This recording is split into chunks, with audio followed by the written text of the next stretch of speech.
They just die in the beginning of the fight, and then their cores are getting kited like crazy.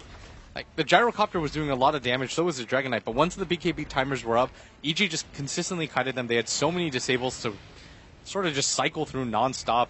The hexes, the stuns, and the Yule Scepters, and the Graves just allowed this fight to go for so long. It's the last three. It's the trio. They have to win this one. EG, it's 5-manning though. They've already been winning so many fights. There goes the ultimate, blowing up Gardner. They also get XC towards the tail end, and GG. Shiki survives through it all, but it's still lost for C-Deck. Evil Geniuses take the series 2-0. AUI in that entire fight just threw down stasis traps left and right. You just throw remote mine, remote mine, remote mine. Yep. Beyond godlike for him, as he only dies as once independent of a kill, almost always suicides, and the net worth advantage that their supports had were what really made the difference in this last fight. So C-Deck, as much as they showed a lot of promise in this group stage and will be a monster going into the main event, still though, Evil Geniuses will be the victors here, 2-0. See what our analysts have to say about this series and EG as a whole. All right, C-Deck eventually, I guess, yeah, you could say getting shut down by EG here near the end of the group stage. Of course, C-Deck still has a match left, but that does secure EG top 2 spot, it sounds like, in Group B, and they should be pretty happy about that because suddenly it was starting to look like, oh, wait, we weren't clear of this. We could have various tiebreaker situations where the matchups are going to matter. EG wanted to play it safe. They secured the game, and playing 2 Techies games in a row also, that was a little bit surprising.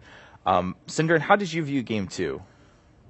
I think, so once again, the Techies, once EG get a good grip on the game, it seems like C-Deck have difficulty playing against it. I still feel like they do a good job. Like, it's very clear when you watch this game, or both these games, why C-Deck are placed high in this group. Like, they are playing really solid Dota, and I think a big part of what separates these teams from the others is, first of all, they obviously get drafts they're comfortable with every time. I don't think in this series there was no bad draft, and their execution in the team fights, how they move for each other, make space, and just generally approach engaging without overcommitting it's very clear that they have a good assessment of how to go in. And for one team, you've got the Dragon Knight, who's very tanky. For the other team, you have the Shadow Fiend. And then all of the play happens around those 2 heroes, of course, with Gyrocopter being the secondary carry for the Dire.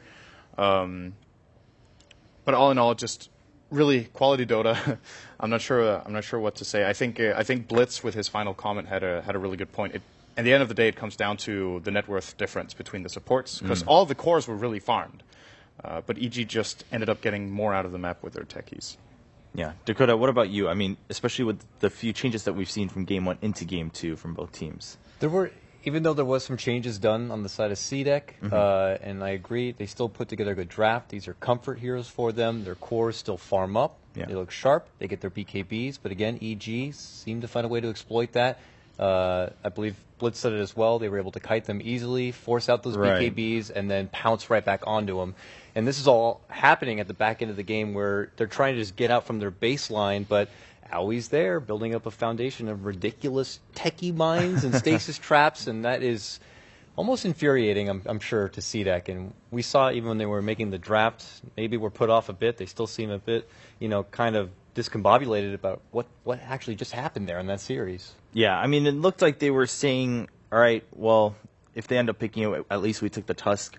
So we shouldn't be too worried. Cinder, and you gave them credit for handling it well the game before, so it looked like they wanted to try it again. Winter, how do you view that? Do you think in the future this is going to be something that other teams can exploit against C-Deck? I think what I got from the game is like 2 things. C-Deck, they got exploited by EG, the fact that they had Disruptor in the safe lane, which was, I think, something that they probably didn't expect EG to do. They expected the offlane Sanking, but they didn't expect the Dazzle plus Sanking combination to pressure the Gyro. The Gyro had, I would say, low farm from the laning phase because of that. He was under severe pressure because his laning support couldn't help him deal with the Dazzle too much, and Sanking was able to use Caustic to great effect in the lanes. And the other thing I took away from the game is how EG prioritizes the Techies, because they have to win this series 2-0, and they pick Techies in both their games. So for me, it's something that I actually took away, that they actually think that this hero might be a top pick for them, since they pick it when they need to win both their games. Oh, that's true. Yeah, didn't think of it from that angle, but very true. Let's take a look at one of the highlights towards the very end of the game to see basically, what we talked about culminating back in game. Like, it's 6 seconds on. So this was EG One hero, trying to push 5 down in the seconds top on side. Dragon Knight. Just trying to finish the game here. And you see how tanky Dragon Knight is in this situation. Yeah, he just took everything. There are some heals, and Shiki's still tanking enough to survive through all They were Then just they too, just they were draw just them too out from the far. base. Yeah, I think they were just too far behind Yeah. because you can't just leave your base against the techies. Like, you don't know what you're going to run into behind, so it's kind of difficult for them to chase out. And it creates a lot of situations for the Sand King to just wait behind to come in with the perfect timing with his ultimate. So that was a really good play from EG in general as a team. Like And their the combination of having Shallow Grave together with a Kara with Satanic is very powerful, because you just wait until the Shallow Grave is about to run out, and you pop your Satanic and you heal up maybe, like, I think in that situation Sumail healed a good like 700 or something with a couple of Satanic attacks, and makes a very big difference. He does end up falling, but they have multiple buybacks, and this is incredible. Of course, the stasis trap here is... It doesn't look like much, because nobody dies. There's like... You just see them getting stunned, but no damage is really dealt. But it still gives them time to get into a better position for EG and secure the fight. They can't do anything with techies. I mean, now I'm watching him this whole fight. He has completely full life, and he just gets to go through all of his mana pool, just dishing out what looks like 2 to 3 stasis traps and multiple remote mines, throwing them in with that Aghanim Scepter from afar and dishing huge bursts of magic damage, and there's nothing they can do to stop him. He's just able to sit in the back line and get so much work. Now you see him in mid lane, adding pressure there. Yeah, he was what a just, hero. Yeah, yeah, he was just cutting back and forth throughout that fight, just making sure he did everything he could, both utility and damage for his team. So, Winter bringing up a good point. I mean, maybe the techies is something that they'll fall back on when they really need it. Or it was also just something they were saving for, like, whenever we need to clinch it, we'll use it once, we'll burn it, like we've talked about before, and then moving on to the group stage. So, let's take a look at the standings if we can, and run through the scenarios here a little bit, because it's still not all settled. Dust is still there for Group B.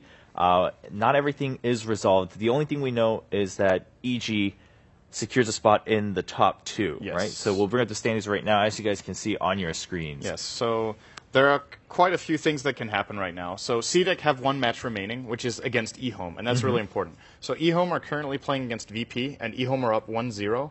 Should they win that 2-0, they end up on 10 points, and then they're playing CDEC. Should they win that one as well, they tie with EG for first with 13. Right. And they will actually win the heads-up, because they drew against each other. They both 2-0'd CDEC, but then eHome actually beat VP 2-0, whereas EG drew with them. Right. So in that scenario, eHome can actually win the group stage here. Oh, wow. And get first place, which would knock CDEC down to 3rd. Okay. It's unlikely, because those things need to happen, but if eHome have a strong showing against CDEC, that can happen. Alternative scenarios, let's say CDEC and eHome draw. CDEC and EG both have 13, then EG wins on heads-up. They just 2-0'd them. Right. And finally, if Virtus Pro get the draw against eHome, they have 10, eHome have 8, and then eHome with a 2-0 can get 11, which would give them 3rd and VP 4th. Okay. And as it looks right now, Vici could still stay top 4 as well. No, never mind. No, they eHome can. won again. So yeah, Vici are lower so the bracket. top 4 are now set. Yes, it sounds it's like. about Yeah, how so they it place. is going to be Yes, eHome, VP, CDEC, and EG. It's just how do they shuffle amongst that, and the fact that eHome, until this match is over and it gets recorded against VP, they're at 5th, but they still have the potential to go all the way to 1st in Group B over EG. That's pretty crazy. It sounds like Empire also has a match left. Empire also has 6 points, so they can actually tie VP And if they Empire's- 3-0 Hot 6. Empire's last game was it's against Hot 6. So if they could get up to 9 points. And they can tie VP if VP is 4th, and that was the one match until now that Empire won against VP. So they could actually knock VP out. So the top 4 is not set. That is correct. It's just Vici being knocked down has been set, unfortunately. So, but then it's 4th place. So Empire and VP, in 4th it place, would there just will be be a a tiebreaker tiebreaker. because, again, that is upper and lower bracket. Lots of scenarios, but just to clarify again, it's not all set. All we know for sure is EG definitely in the top 2. CDEC has to wait and see. VP is possibly in danger of having to play a tiebreaker against Empire for that 4th seed. Vici does get knocked down into the lower bracket, and eHome could make a run all the way to the 1st seed. And this all hinges on what? 3 matches. Yeah. 2.5. One's still going on right now on Stream 2 for eHome versus VP. That is pretty crazy. Yeah, and this match is actually pretty close right now. So eHome have managed to pull ahead, but it's been a little bit back and forth and pretty close. And eHome are sitting with about a 7,000 gold lead right now. But it is a very even game, so anything could really happen. Well, we do have to wait until this match is over anyway to see that CDEC versus eHome match. So right now, ladies and gentlemen, we will all jump over to eHome versus VP. It is Game 2. eHome is leading 1-0. And we're waiting to find out, can eHome pull out to 2-0 and keep that dream alive of going first in Group B? Will just barely live unless they can chase him down. Yeah, he's going to be fine. Okay. All right, welcome mainstream. Hello, this is hello. a seriously important game if you guys haven't been paying attention. Both of these teams are fighting for their top 4 spot in Group B. And it's a close one. eHome looked very strong in game number 1. And here in game 2, VP fighting for the top 4. This is what it all comes down to, Purge. It's been a very close game so far. eHome just recently pulling far ahead.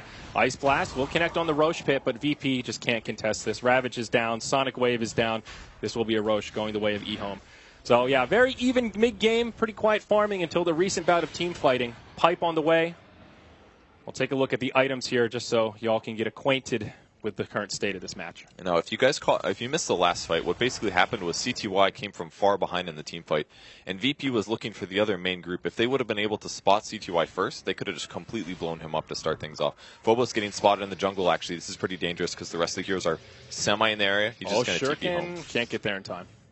It's such short range now. Yeah. It's very difficult to get in range. CTY fishing as well in the mid lane. He's the one carrying the Aegis now, so not afraid to be a little bit aggressive if an opportunity arises. He's got so much farm. 4K gold plus his Aghanims.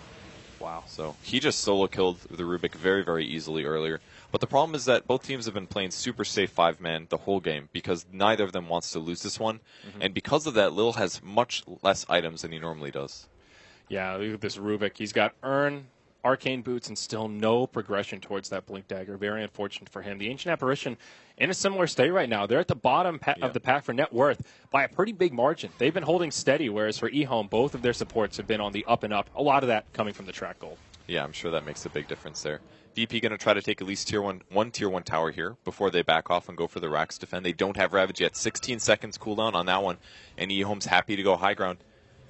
All right, there is no glyph either on cooldown for another 20 seconds. Going to get in solo big killed. trouble. Can they finish him off? They can. He does have a buyback here. It's Soul Laguna, though. Uh-oh. 950 magic damage.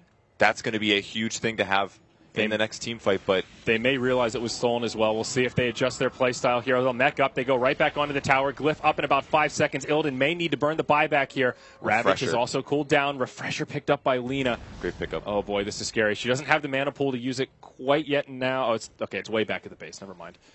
They won't need it for this siege. Tower's gone down. They've got the Glyph now. VP can still make a hold here, but do they sack the barracks and not use the buyback? Ravage completely whiffed from Phobos. Oh, no. It's a disaster from Virtus Pro. Now comes the BKB for Yang. Sonic Wave from Quap. Oh, man, they just shredded. This is scary. CTY goes down, but comes right back to life. This should be at least a lane of barracks for eHome. That was not the time to whiff the Ravage.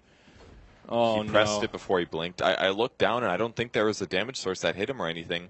No. Because it was Bounty Hunter kind of close to him, but he has no way to do damage from that far away. We saw it from Ohio earlier, just not shift queuing properly on his Earthshaker. It's very similar style. It just happens occasionally.